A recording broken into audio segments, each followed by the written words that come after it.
ক্বালা উরওয়াতু ওয়া সুয়াইবাতু মাওলাতু লিআবি লাহাবিন কানা আবু লাহাবিন আতাকাহা ফাআরদাআতিন নাবিয়্যা।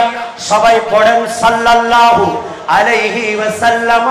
ফালাম্মা মাতা আবু লাহাবিন বুরিয়াহু বাদু আহলিহি বিশাররি হিবাতিন ক্বালা লাহু মাযা লাকিতা ইয়া আবা লাহাব ক্বালা লাম আলকা বাদাকুম গায়রা আন্নী সুকিতু বিহাদিহি বিআতাকাতি সুয়াইবাতা।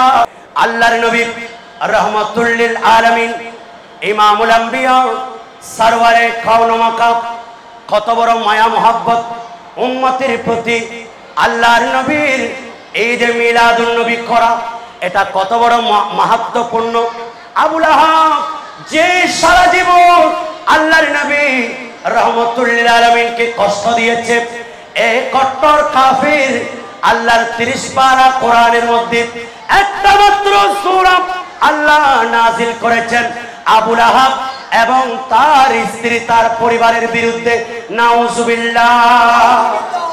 পুরো সূরায় আল্লাহ বলছেন তাব্বাত ইয়াদা আবি লাহাব, ধ্বংস হোক আবু লাহাবের 2 হাত।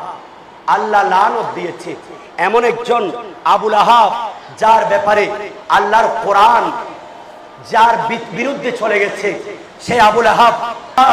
আবু লাহাব যখন সারা জীবন আল্লাহর নবীর বিরুদ্ধে ছিল, আবু লাহাব যখন বসে আছে, এমন সময় সুয়াইবা যে আল্লাহর নবীকে দুধ পান করিয়েছেন, নবীজিকে দুধ পান করিয়েছেন, এই সুয়াইবা এসে আবু লাহাবকে বলল, এ আবু লাহাব, তোমার ওই মৃত আব্দুল্লাহ তোমার ভাই, তার ঘরের মধ্যে একজন সন্তান, পুত্র সন্তান জন্মগ্রহণ করেছে।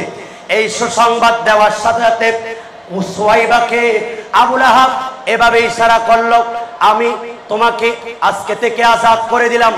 ইমাম সুহাইলি বলছেন আন্নাল আযাবা ইউখাফফিফু আনহু ফি ইয়াউমিল ইতনাইনি, তার আযাবটা কমে যায় প্রতি সোমবার, কারণ হচ্ছে সেই দিন আল্লাহর নবীর আগমন হয়েছে। আল্লাহু আকবার বলেন। রাসূলুল্লাহ সাল্লাল্লাহু আলাইহি সাল্লাম শুধুমাত্র একজন পুত্র সন্তান, আব্দুল্লাহর ঘরে একজন পুত্র সন্তান আগমন হওয়ার কারণে আল্লাহর নবী আগমনের জন্য শুধু সুয়াইবাকে একটু যখন ইশারা করে আযাদ করে দিলেন, আর আবু জেহেল তাকে জিজ্ঞেস করলেন, তার পরিবারের একজন স্বপ্নে দেখলো আবু লাহাব সারা জীবন নবীর বিরুদ্ধে ছিলে, এখন তোমার কি অবস্থা?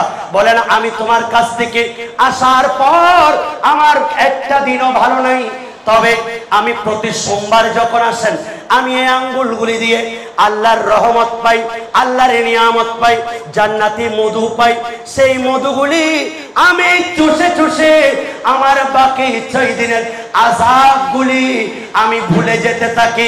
সুবহানাল্লাহ। আচ্ছা, যদি কট্টর একজন কাফের আবু লাহাবের মতো যদি একজন কট্টর কাফের আমার নবীর আগমনের সুসংবাদ দিয়ে যদি এই নিয়ামত পাই, আমরা কি কম পাবো নাকি বেশি পাবো? কথা বলেন।